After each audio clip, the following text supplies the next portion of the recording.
I am Daniel Madison. Welcome back. Thanks. Thanks for choosing to spend some time with me. I'm gonna call this video Time. I want to take a little bit of time and use it to talk about time. It's a very windy day. Forgive the noises and any bangs you hear. There's a storm happening. Today's Friday and I cannot believe that 1 week ago today I went out and started to meet the guys, the first of the guys for the first ever Malliance Alliance Night of Clubs gathering. Can't believe it's been a week. Relativity and all that. I know, let's not talk about that. But it's been a week. It's just absolute madness what's happened to time this week. It's just vanished. In the middle, I have my MacBook right in front of me and I'm in the middle of editing all of the footage from the weekend. Now before I get into that, I've been referring to it and calling it the Night of Clubs gathering for so long, to the Alliance, to the Malliance. And it wasn't really even about the Night of Clubs. It wasn't the Night of Clubs gathering. It was the first ever Alliance gathering. I put this idea out not long ago to my good friend Rob at Electric Picture House. Most of you know who he is now. Put this idea to him and to the rest of the world that anybody who wants to get, or anybody, what's happening is there are a lot of people getting Madison tattoos and it's madness to me. I have no place for it in my head and it's so overwhelming, but so many people were doing it and so many people wanted to do the Night of Clubs tattoo to kind of represent and stand for the same things that I stand for and take the same direction that I'm taking with artistry, and the same way that I'm trying to push what we do as deception artists. So people are kind of showing the heart of their artistry through the Night of Clubs tattoo. That I'm not flipping the bird, that's where my tattoo is. So loads of people kept turning up to Rob's saying, I want to book in, I want to book in. They wanted Rob to do it, they wanted my guy to do it, which is really, again, really overwhelming and really beautiful as well. Rob had this idea, so I blame it all on Rob.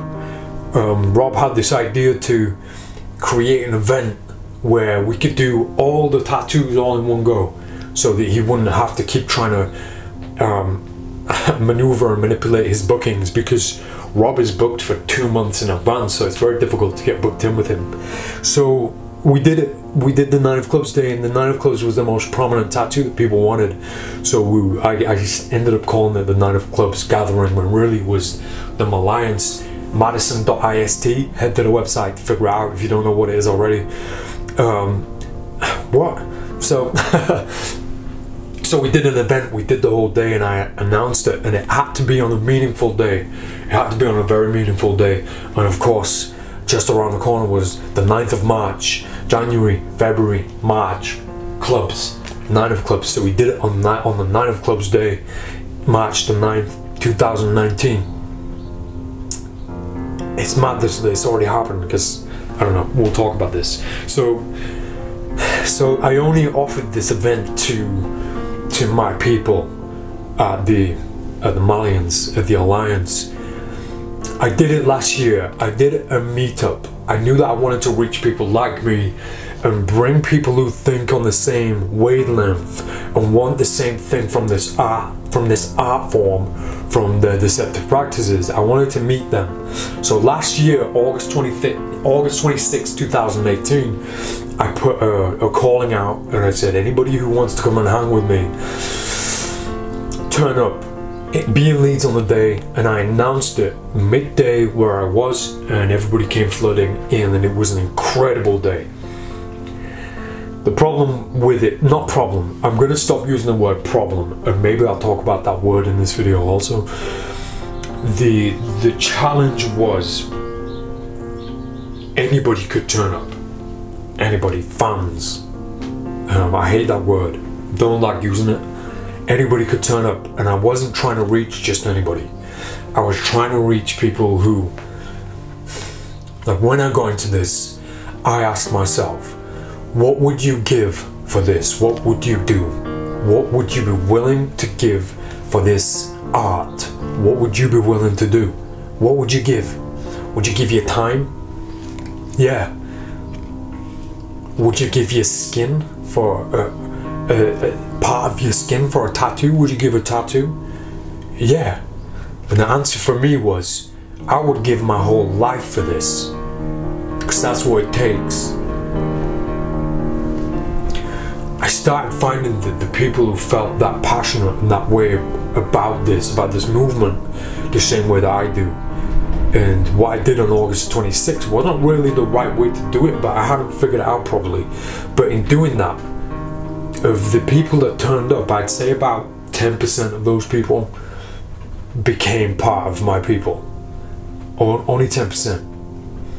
So with the Nine of Clubs gathering, with the Malians, or the Mad Alliance, with the Alliance, it's not for everybody, it's just for my people. It's just for the people who feel the same way that I do about this. So this time around, I kept it hidden, I kept it secret, just for us, just for the crew, just for my people. And it was perfect, perfect in every way. I couldn't have asked for better people to turn up. I don't know how I organized it. We'll pick up after this phone call, because it's one of my people. I have to take it. Let's get back into it. As long as you remember that you can only put 6 sausages in at once, then you're fine. Any more than that, you're gonna have to call an ambulance, man. Alright, listen, I've got to go. Alright, call me soon.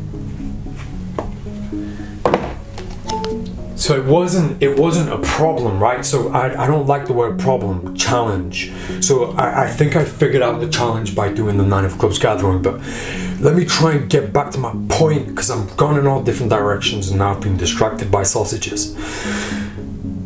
So I called it the Nine of Clubs gathering because that's the playing card that's come to stand for everything that I stand for.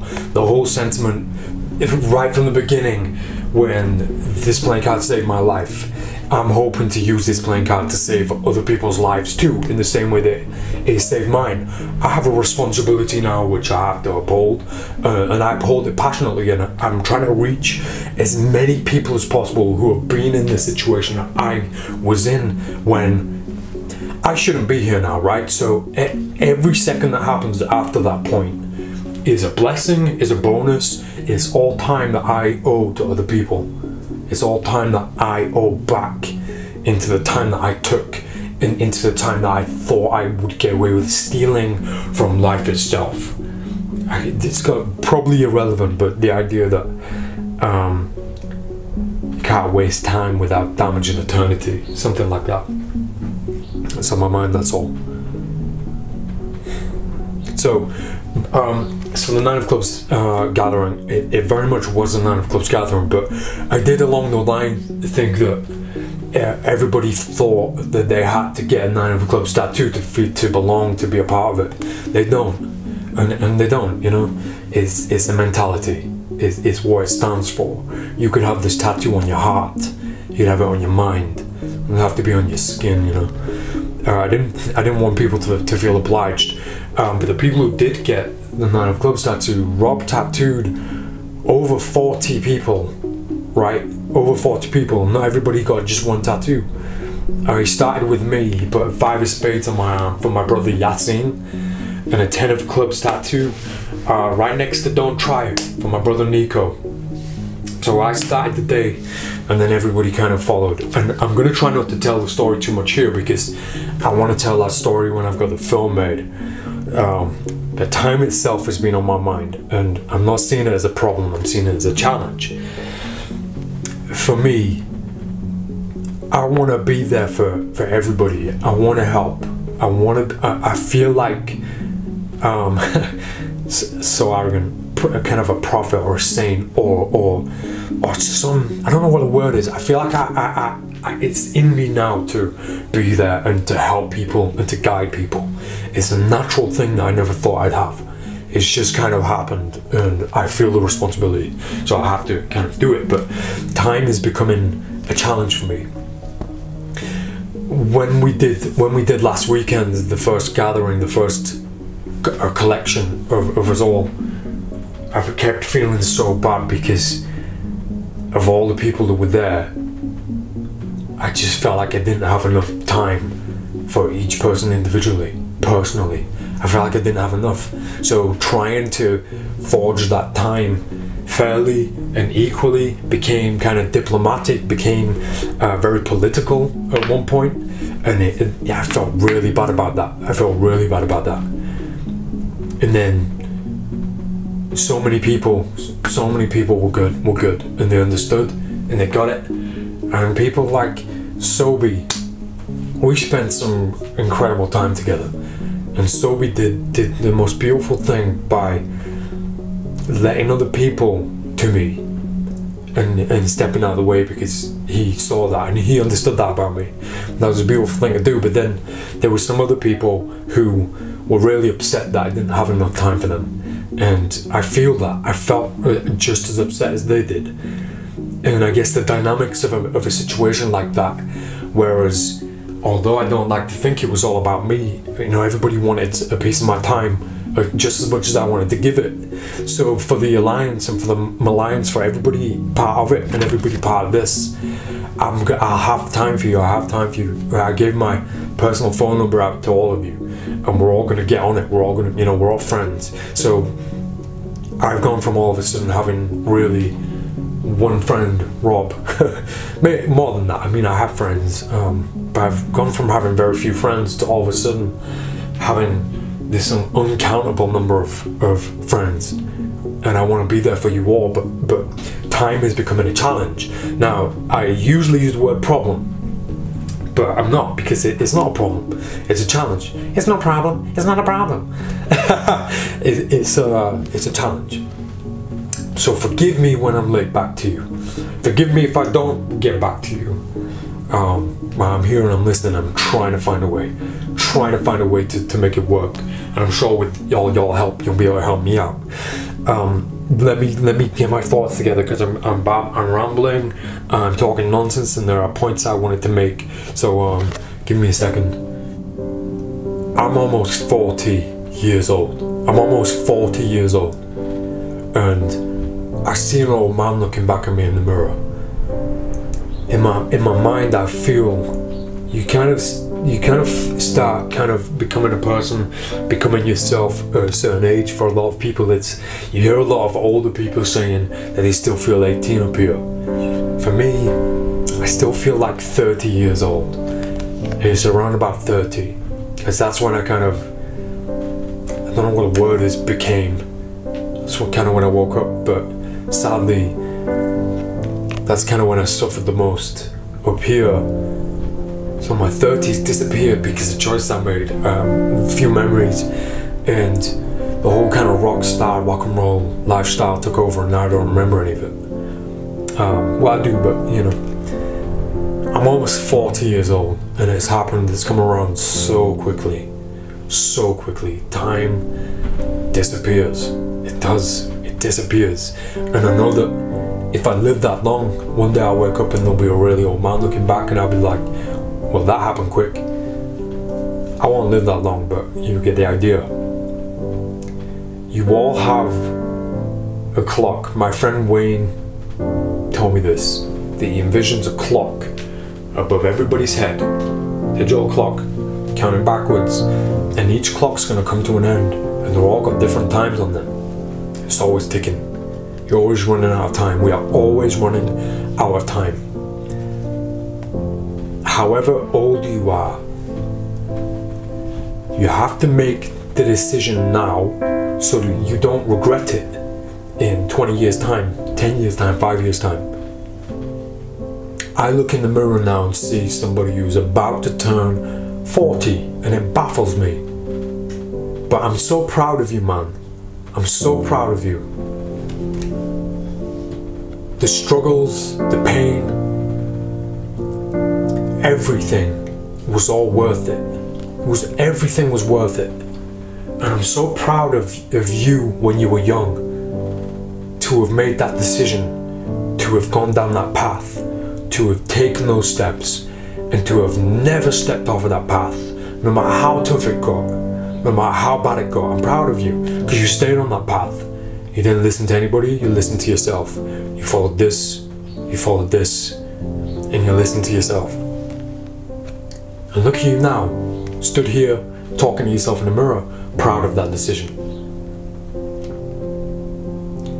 If back then, those many years ago, I'd have thought, here's what I'm gonna do with my life. I'm gonna live my life as an art. And then I would have said, oh, but what are people gonna think? And but what if it doesn't work? And oh no, and all these negatives. If I'd have let those in, those demons, and decided to not have done that, and to carry on with an office job, then I would have been stood here, looking at him in the mirror, devastated, upset, and unhappy. And in that alternative, in that parallel reality, he's wasted his life, that man. He's lost, he's thrown away that time. So I'm proud of you, man. I hope everybody listening can understand that. I hope everybody listening, if you're on the cusp of a decision, or it's been on your mind for a long time, just try to imagine yourself in the future, looking yourself in the mirror and thanking yourself for the decision that you're going to make right now. Because this moment I'm having right here with myself. Thank you, Daniel Madison. Thank you. I mean it, man. I mean it. I'm proud of you, man. For me to have this moment, I made this decision years ago, so long ago, and here I am, proud and thankful. You don't want to be in front of this mirror like me. I'm depressed, sad, unhappy, and full of regrets for decisions that you're not making now.